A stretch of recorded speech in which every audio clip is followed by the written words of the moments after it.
नमस्कार दोस्तों, मैं अभिनव श्रीवास्तव आप सबका हार्दिक स्वागत करता हूं ऑनलाइन चैनल पर डीपी एजुकेयर के। दोस्तों, तैयारी कैसी चल रही है आप सबकी? हमारी कोर से आपके लिए पूरी कोशिश की जा रही है कि हम आपके लिए आपके करंट अफेयर्स के सेक्शन को न केवल सिंप्लीफाई करके आपके लिए रखें, बल्कि उसको सीधे तौर पर आपको ये भी समझाने की कोशिश हो रही है कि कैसे आप उसे अपने जनरल अवेयरनेस से भी जोड़ सकते हैं। करंट अफेयर्स को कैसे जनरल स्टडीज से जोड़ सकते हैं, ये भी आप उन वीडियोस में अगर ध्यान से समझने की कोशिश करेंगे तो आपको साफ तौर पर नजर आएगा। और तैयारी के लिए समय हर दिन के साथ कम होता जा रहा है और ऐसे में आपकी तैयारी का ऑर्गेनाइज होना, सिस्टमैटिक होना, ये दोनों बहुत जरूरी है। और सिस्टमैटिक और ऑर्गेनाइज एजुकेशन के लिए, स्टडी के लिए बहुत आवश्यक है कि अपने सिलेबस को अच्छी तरह से जाना जाए। और जैसा मैंने आपसे बताया था कि आप अगर करंट अफेयर्स को पढ़ रहे हैं तो उन्हें जब तक आप अलग अलग सेगमेंट्स में नहीं बांटेंगे, जब तक आप नेशनल, इंटरनेशनल, करंट से रिलेटेड, खासकर कल्चरल हो गया, हेल्थ हो गया, लीगल हो गया, इन सब में नहीं बांटेंगे, तब तक आपकी समस्याएं पूरी तरह से हल नहीं होंगी। तो दोस्तों, इसी क्रम में आज हम अपने छठे वीडियो के साथ आपके बीच उपस्थित हैं और अपने सिक्स्थ इस वीडियो में आज मैं आपसे बात करूंगा भारत में इस वर्ष 2024 में होने वाले कुछ लीगल यानी कि कानूनी संशोधनों और बदलावों के बारे में, कुछ नए कानूनों के बारे में। चलिए इस क्रम की शुरुआत करते हैं अपनी पहली खबर के साथ। आज हमारी चर्चा का पहला जो विषय है दोस्तों, वो है लेडी जस्टिस। निश्चित तौर पर आप लोगों ने लेडी जस्टिस नाम सुना होगा अगर आप भारतीय न्यायपालिका से परिचित हैं, न्यायपालिका के कामकाज के तरीकों पर नजर रखते हैं, उनके फैसलों पर नजर रखते हैं और ये समझने की कोशिश करते हैं कि कैसे न्यायपालिका, जो कि संविधान की संरक्षक है, संवैधानिक प्रावधानों की जो है अंतिम व्याख्याकार है, वो कैसे देश की राजनीतिक व्यवस्था को प्रभावित कर रही है। तो लेडी जस्टिस नाम जरूर आपने सुना होगा दोस्तों, न्याय की देवी। हालांकि एक नाम जो सबसे महत्वपूर्ण है, वो नाम मैं ले लेता हूं आपके सामने। वो नाम है दोस्तों थेमिस। थेमिस जो है, ये रोमन माइथोलॉजी में या ग्रीक माइथोलॉजी कह सकते हैं आप इसे, धर्मशास्त्र, रोमन और ग्रीक दोनों माइथोलॉजीज की मैं बात कर रहा हूं, दोनों में इसे न्याय की देवी कहा जाता है। ठीक है, न्याय की देवी। और आपने रोमन सम्राट ऑगस्टस सीजर का नाम भी शायद सुना होगा दोस्तों। ऑगस्टस सीजर ने जस्टिसिया नाम की देवी का जो है, सबसे पहले इनका नाम जो है स्टार्ट किया था, न्याय की देवी के रूप में इसने जो है इनकी पूजा शुरू की थी। आप सोच रहे होंगे कि मैं इस समय न्याय की देवी और देवताओं के बारे में बातें क्यों कर रहा हूं। तो मैं बातें इस संबंध में इसलिए कर रहा हूं दोस्तों, क्योंकि हाल ही में सुप्रीम कोर्ट का जो पुस्तकालय है, सुप्रीम कोर्ट का जो आपका पुस्तकालय है, उसमें एक मूर्ति स्थापित की गई है। इस पुस्तकालय में स्थापित मूर्ति करीब 6 फीट की है, जो कि साड़ी में है। उसके हाथ में तराजू है, आंखों पर पट्टी नहीं है। ठीक है, और एक हाथ में संविधान है। अगर हम इस मूर्ति की तुलना करें पहले हमारे न्यायपालिका में मौजूद न्याय की देवी से या उसकी तस्वीर से, मूर्ति से, तो ऊंचाई तो करीब 6 फीट ही थी, लेकिन साड़ी की जगह उन्होंने पहन रखा है गाउन। तराजू उनके हाथ में भी है, लेकिन आंखों पर पट्टी मौजूद है। और दूसरे हाथ में, जहां न्याय की देवी के हाथ में संविधान दिया गया है दोस्तों, वहीं पर पहले जो मूर्ति मौजूद थी, वहां हाथ में तलवार हुआ करती थी। इस परिवर्तन के लिए जो व्यक्ति जिम्मेदार है न्यायपालिका का, वो हमारे भूतपूर्व सीजेआई यानी कि chief justice of India DY Chandrachud है। ये उन्हीं का विचार था जो फिलहाल धरातल पर आ गया है। DY चंद्रचूड़ मतलब इनका पूरा नाम धनंजय यशवंत चंद्रचूड़ है। ठीक है दोस्तों, ये बात भी याद रखना है हमें। लेकिन अब प्रश्न यह है कि आखिरकार इस परिवर्तन का मकसद क्या है, इसका बदलाव का उद्देश्य क्या है। समझा जा सकता है कि 700 बीसी में एक यूनानी कवि हैं हेसियोड, मैं उनकी भी बात यहां कर लेता हूं। हेसियोड,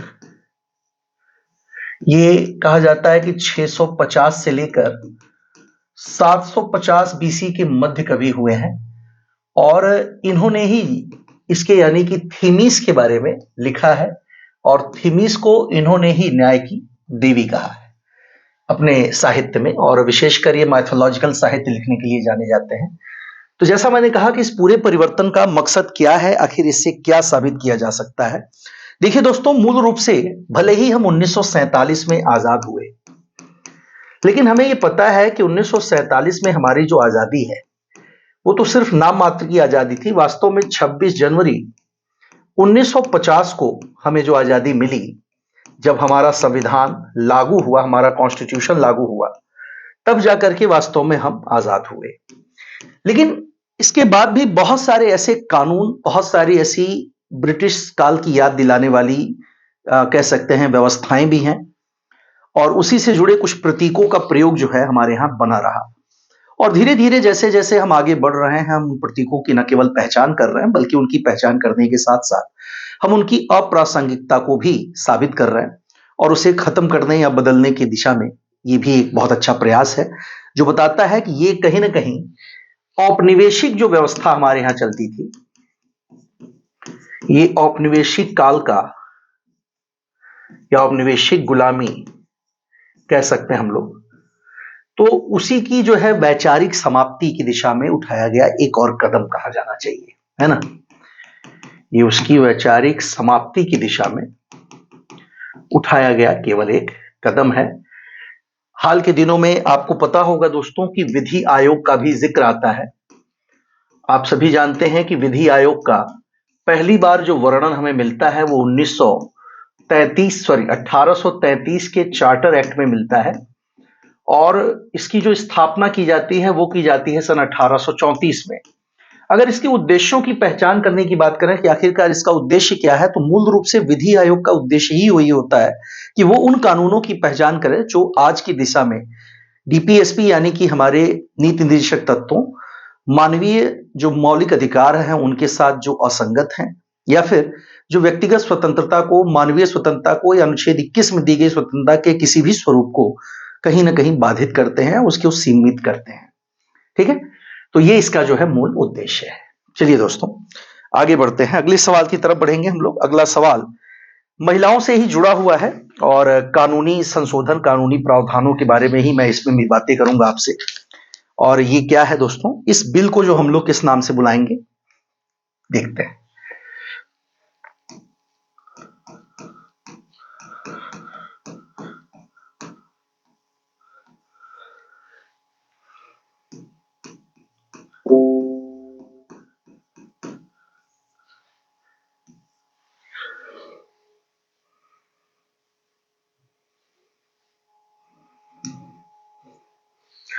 देखिए दोस्तों, आपके सामने दो नाम लिखे गए हैं, अपराजिता और निर्भया।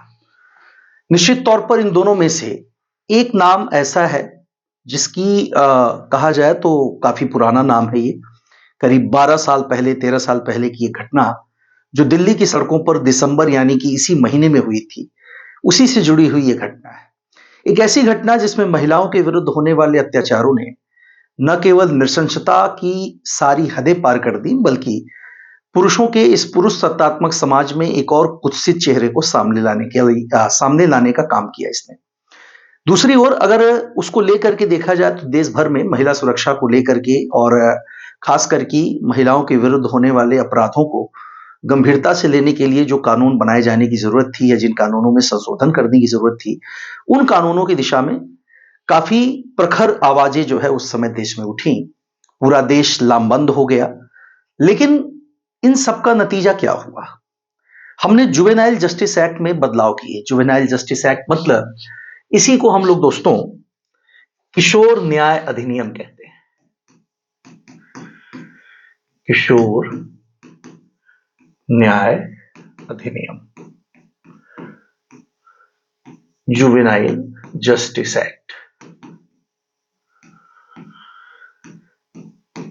निश्चित तौर पर आपको यह पता होगा कि इस कानून में यानी कि निर्भया घटना में अगर किसी व्यक्ति की संलिप्तता इस घटना में इस स्तर पर है कि वह 18 वर्ष से कम आयु का है, तो ऐसे अपराधों में जो महिलाओं के विरुद्ध होने वाले यौन अपराधों की श्रेणी में आते हैं, उसके लिए न्यायिक प्रक्रियाओं हेतु जो आयु निर्धारित की गई दोस्तों, वो पहले 18 वर्ष थी और उस 18 वर्ष की आयु को घटा करके 16 वर्ष कर दिया गया था।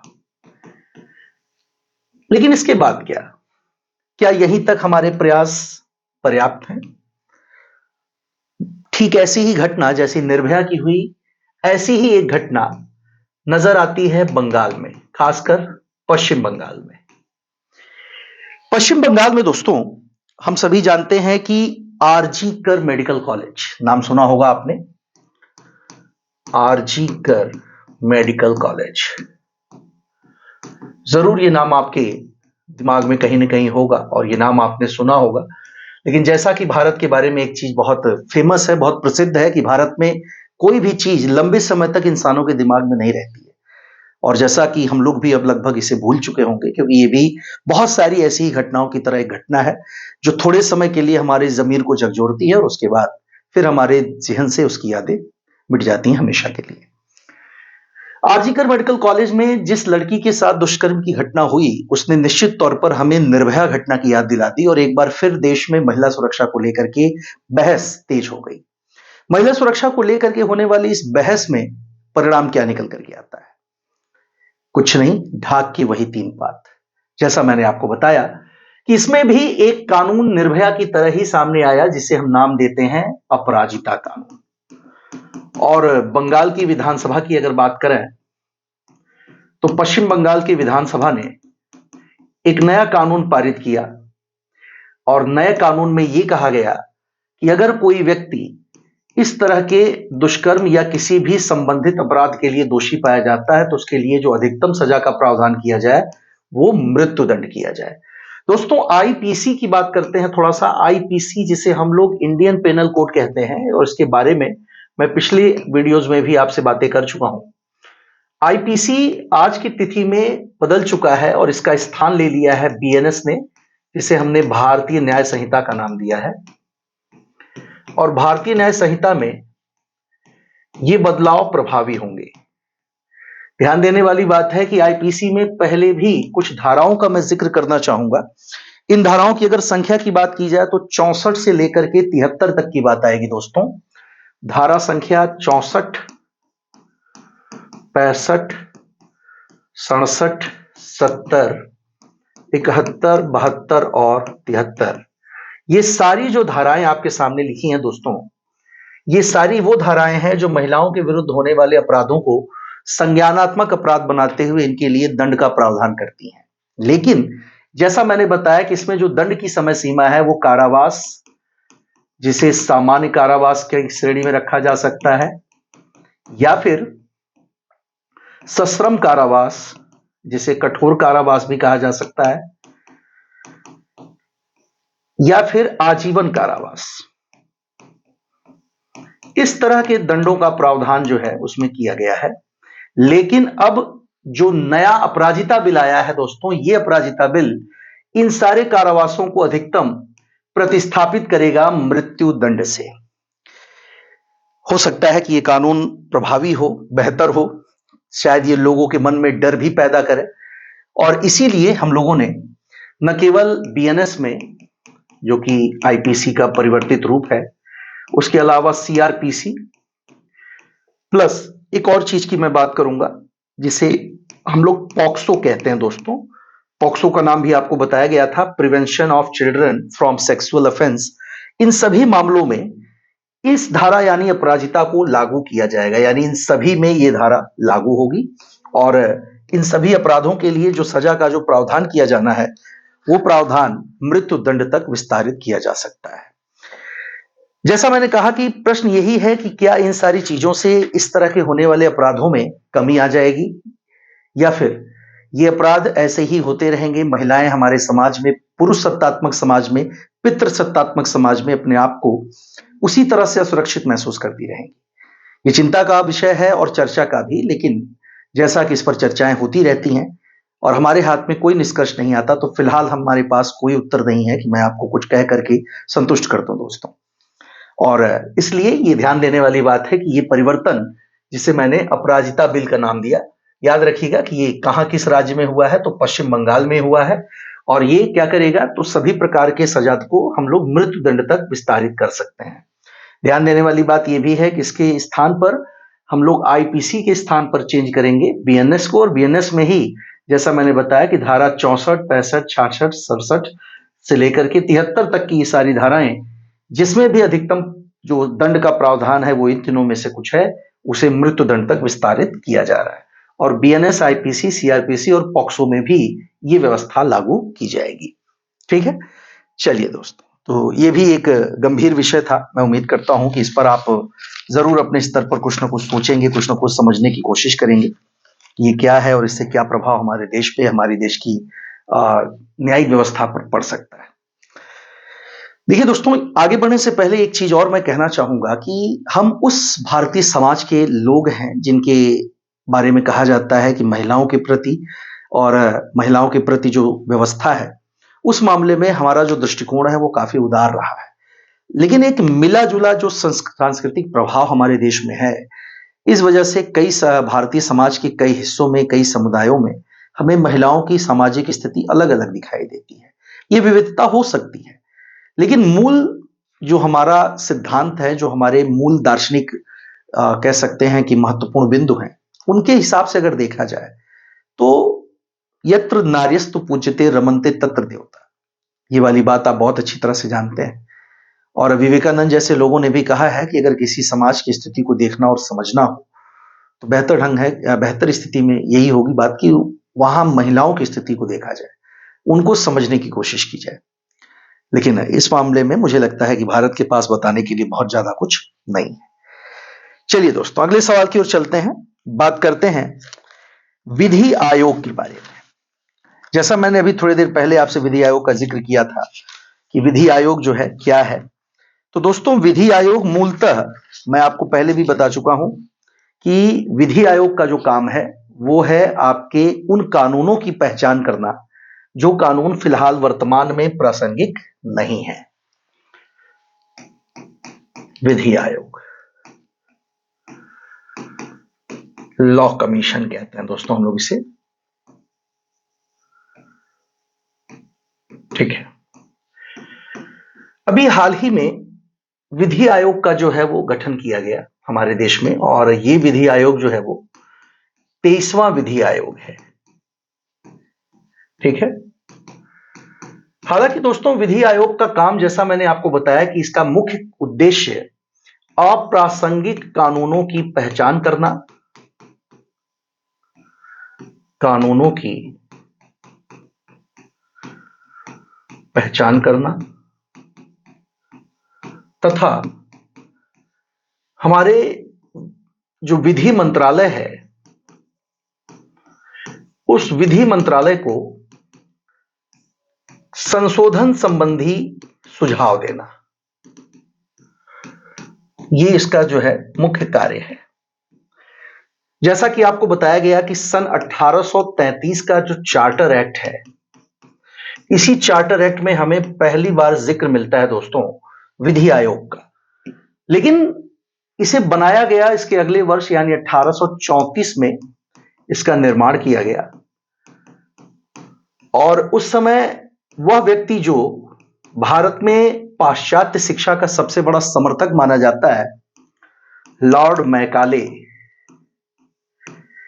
इस व्यक्ति को जो है उसका पहला अध्यक्ष बनाया गया था। ठीक है, ये ध्यान दीजिएगा, प्रथम अध्यक्ष जो है वो लॉर्ड मैकाले को बनाया गया था। हालांकि लॉर्ड मैकाले, जैसा मैंने कहा कि अपने पाश्चात्य दृष्टिकोण के लिए ज्यादा जाना जाता है, पाश्चात्य दृष्टिकोण के लिए वो अपने ज्यादा फेमस है, और वो भारतीय विषयों का आलोचक भी था और अंग्रेजी का वो विशेष समर्थक था। और इसीलिए उसने भारतीय शिक्षा का जो माध्यम बनाने की बात की, वो आप जानते हैं दोस्तों कि इंग्लिश को भारतीय शिक्षा का माध्यम बनाने की बात वो करता था। उसका जैसा कि मैंने कहा, वो समर्थन करता था। इसी लॉर्ड मैकाले को इस विधि आयोग का पहला अध्यक्ष बनाया गया था, जो कि 1834 में गठित हुआ। अगर बात करें कि भारत में अगर स्वतंत्रता के बाद इस आयोग की बात की जाए, तो वर्ष 1955 का नाम लेना ठीक होगा दोस्तों। 1955 में आजादी के बाद जो है, ठीक है, हम लोगों ने गठन किया विधि आयोग का। और इस विधि आयोग के जो अध्यक्ष की बात आएगी, वो कौन था? तो वो थे एमसी सीतलवाड़। ठीक है, एमसी सीतलवाड़, ये इसके प्रथम चेयरमैन थे, फर्स्ट चेयरमैन थे, अध्यक्ष थे। ठीक है, जैसा मैंने आपको यह भी बताया कि इसका काम क्या है, तो 2024 में जो 23वां विधि आयोग गठित हुआ है, इसके प्रमुख दायित्वों और कार्यों में गरीबों को प्रभावित करने वाले कानूनों की बात भी कर लेंगे। जैसे कि कौन कौन से कानून? तो ऐसे कानून जो गरीबों को प्रभावित कर रहे हैं, या फिर उन कानूनों की बात भी करेंगे जो डीपीएसपी से मेल नहीं खाते, यानी कि लोक निर्देशक तत्वों को लागू करने में डीपीएसपी के अनुरूप नहीं है, उन कानूनों की भी पहचान करना। साथ साथ अप्रासंगिक कानूनों की पहचान करना जो काफी पुराने हो गए हैं और जो सिर्फ कानूनों के बोझ को बढ़ा रहे हैं, और अगर उसमें किसी कानून में हमें सुधार करने की जरूरत है, संशोधन करने की जरूरत है, तो भी हम उन कानूनों की पहचान इनके माध्यम से कर सकते हैं। ठीक है, यह भी बहुत जरूरी हो जाता है कि उन कानूनों की भी पहचान की जाए जिनकी अब जरूरत नहीं है, तो उसको समाप्त भी किया जाना चाहिए, यानी कानूनों को समाप्त करने की संस्तुति भी ये आयोग जो है करता है। ठीक है दोस्तों, याद रखें। और इस तरह की आजादी जो कानून के संबंध में आती है, वो बहुत जरूरी हो जाती है कि कानून का मूल उद्देश्य क्या होता है, विधि का मूल उद्देश्य क्या होता है। आपको अनुच्छेद 13 के बारे में पता है दोस्तों, कि हमारा जो अनुच्छेद 13 है, ये मूलतः न्यायिक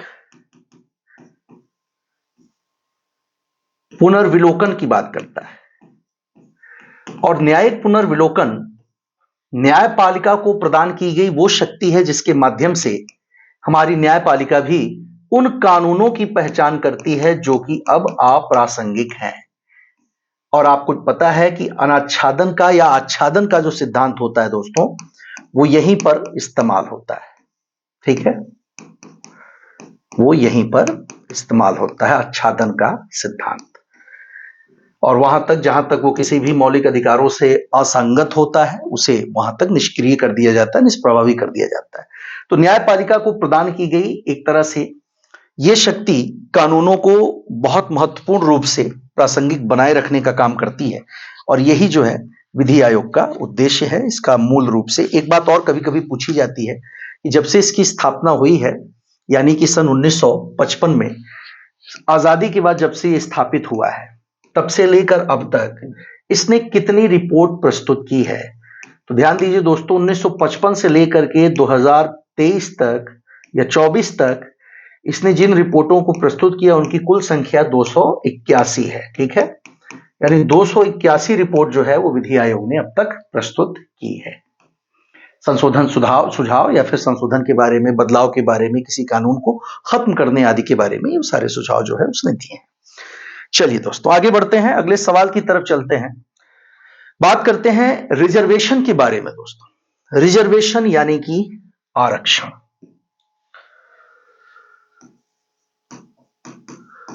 आरक्षण मूल रूप से होना चाहिए या नहीं होना चाहिए, कितना होना चाहिए, इन सारे विषयों को लेकर के बहुत लंबे समय से और कई अलग अलग राजनीतिक और गैर राजनीतिक मंचों पर बहस होती रही है। लेकिन इन सब के परिणाम स्वरूप निष्कर्ष निकल करके यही सामने आता है कि इसको लेकर के दो मत हैं हमारे समाज में, और हमारा समाज दो अलग अलग धड़ों में बंटता हुआ नजर आता है, जिसमें एक वर्ग इसे आवश्यक मानता है जबकि दूसरा इसे गैर जरूरी मानता है और ये भेदभाव के रूप में देखता है। लेकिन दोस्तों, आपको पता है कि सुप्रीम कोर्ट या फिर आरक्षण का जो जिन्न है, ये अमूमन आज के दौर में भले ही इंसान को न्याय की और समानता की गारंटी ना देता हो, लेकिन चुनावी दलों को, राजनीतिक दलों को चुनावों में उनकी जीत के लिए एक मंत्र जरूर दे देता है, जिसका वो हमेशा जाप करते रहते हैं और संभवतः उनका प्रयास होता है कि इस माध्यम से भी शायद उनको जीतने का मौका मिल जाए। तो ऐसे में दोस्तों आरक्षण की बात आती है, कई नाम यहां पर मैं ले सकता हूं, मैं उन नामों का एक बार जिक्र कर देता हूं आपसे। जैसे पहला जो नाम लिया जाता है वो है रैमजे मैकडोनाल्ड का सांप्रदायिक पंचाट। ये नाम एक लेते हैं हम लोग।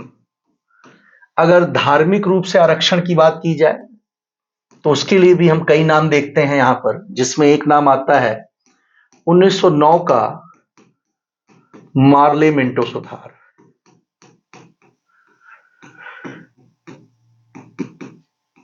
इसी घटना के आलोक में एक और चीज हम लोगों को पता है, पूना पैक्ट दोस्तों, जो गांधी और अंबेडकर के बीच हुआ था। यह भी कहीं ना कहीं उसी से जुड़ा हुआ है। अगर आयोगों की बात की जाए तो कई सारे आयोग हैं, जिसमें आरक्षण पर गठित होने वाले पहले आयोग की बात की जाए तो वो आपका राणे आयोग है, ये भी आपको पता है। या फिर आप मंडल कमीशन की बात करें, मंडल कमीशन जो बिंदेश्वरी प्रसाद मंडल की अध्यक्षता में गठित किया गया था, बीपी मंडल हम लोग इसे कहते हैं, जिसने वो भी आरक्षण को 27% तक लाने की बात कही थी। उसके अलावा जो क्रीमी लेयर की बात आती है, रामनंदन प्रसाद समिति, ठीक है, रामनंदन प्रसाद समिति, जो जैसा मैंने कहा कि क्रीमी लेयर की बात करते हैं और शेड्यूल कास्ट में क्रीमी लेयर की सीमा को निर्धारित करने के लिए इनका जो है गठन किया गया था। ये सब कुछ जो है आरक्षण से जुड़ा हुआ है। हाल ही में एक राज्य है हमारे यहां बिहार। दोस्तों बिहार की बात करते हैं तो बिहार का जो हाई कोर्ट है,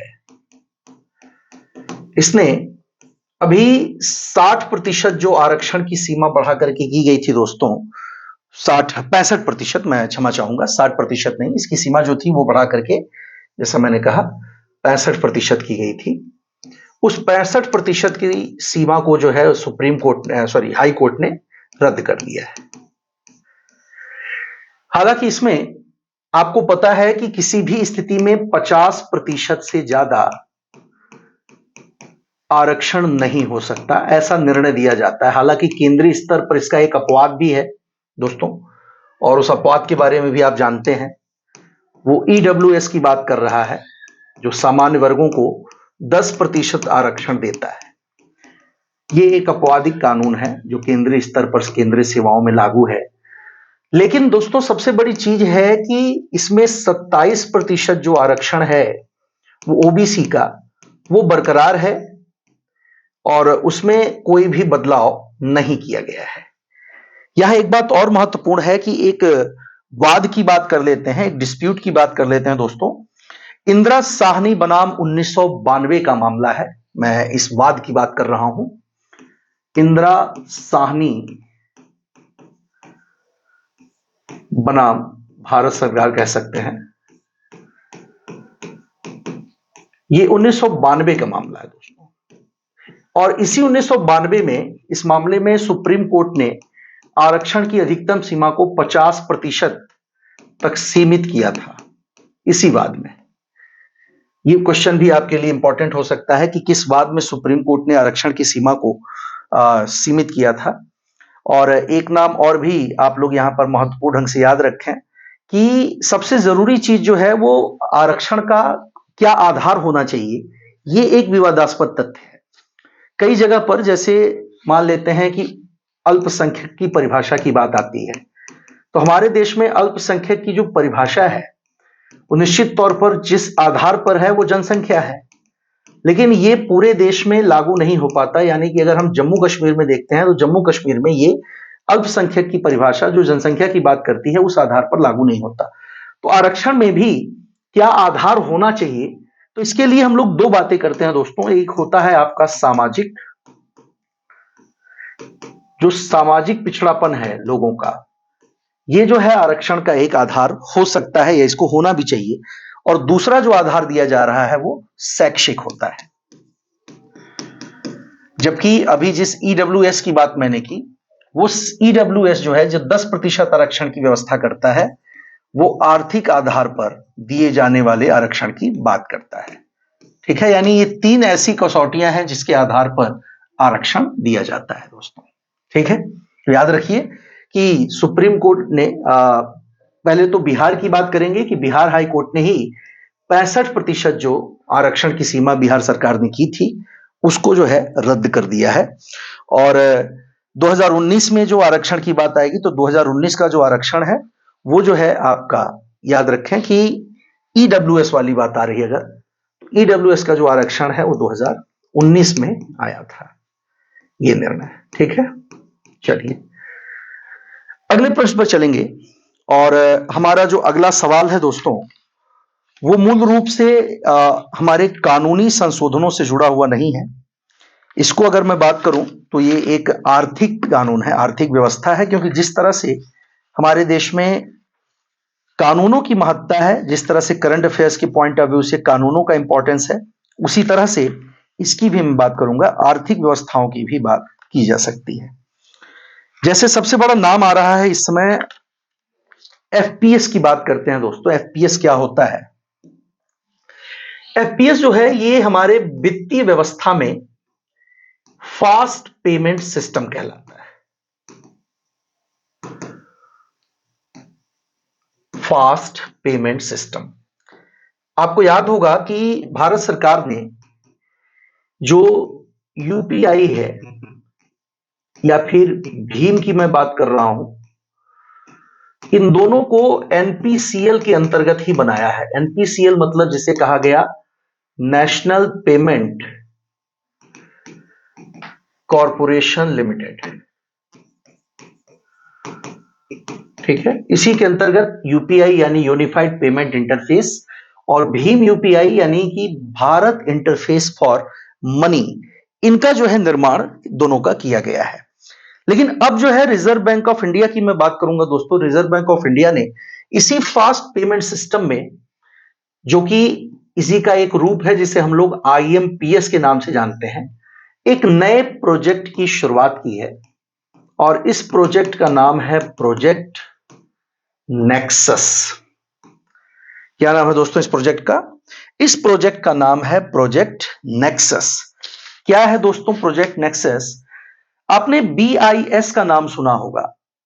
बीआईएस मतलब इसे हम लोग ब्यूरो ऑफ इंडियन स्टैंडर्ड्स के नाम से भी जानते हैं। इसके अलावा एक और बीआईएस नाम भी है दोस्तों, इसे हम लोग कहते हैं बैंक फॉर इंटरनेशनल सेटलमेंट। ठीक है, बैंक फॉर इंटरनेशनल सेटलमेंट। ठीक है, इस पूरी घटना को, इस पूरे प्रकरण को चलिए एक बार थोड़ा ध्यान से समझ लीजिए, थोड़ा सा कॉम्प्लेक्स लग रहा होगा।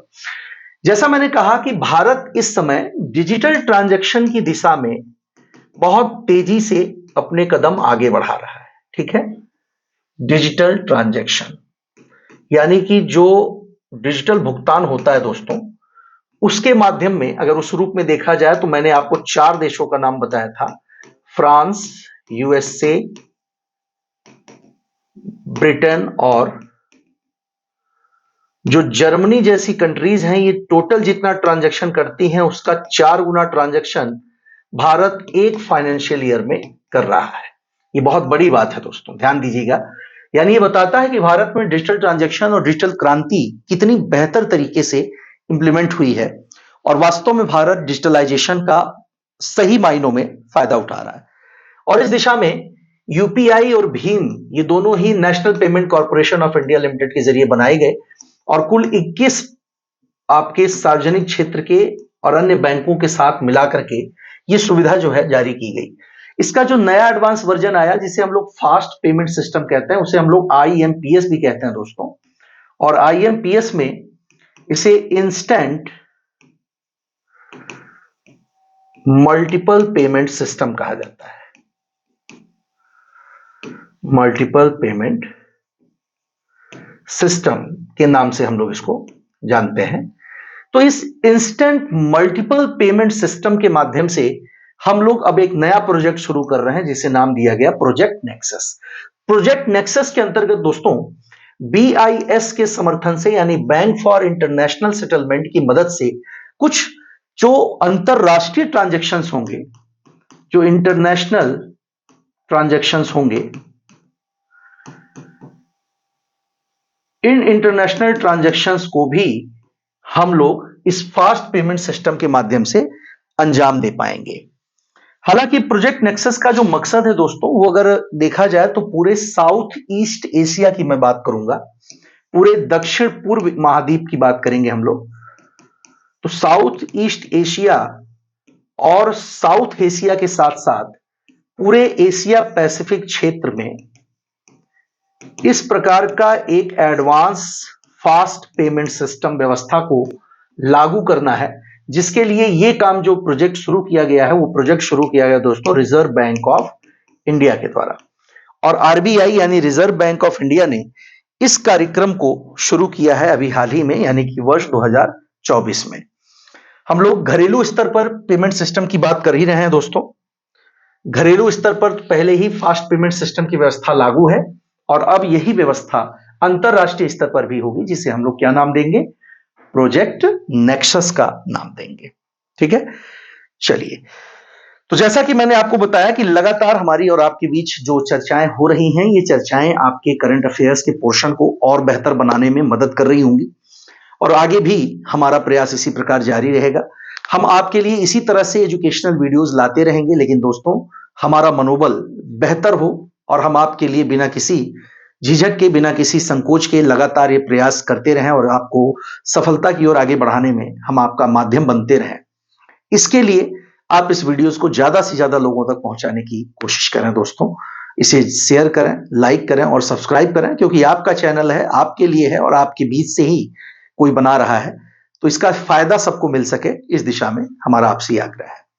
तो बने रहिए हमारे साथ, मिलते हैं अगली क्लास में और अगली क्लास में फिर से हम आपके लिए चर्चा करेंगे करंट अफेयर्स के उन सारे बिंदुओं, उन सारे पोर्शंस के बारे में जो कि महत्वपूर्ण है और परीक्षा 2024 PCS के लिए सबसे ज्यादा रामबाण साबित होंगे। तब तक के लिए दोस्तों धन्यवाद।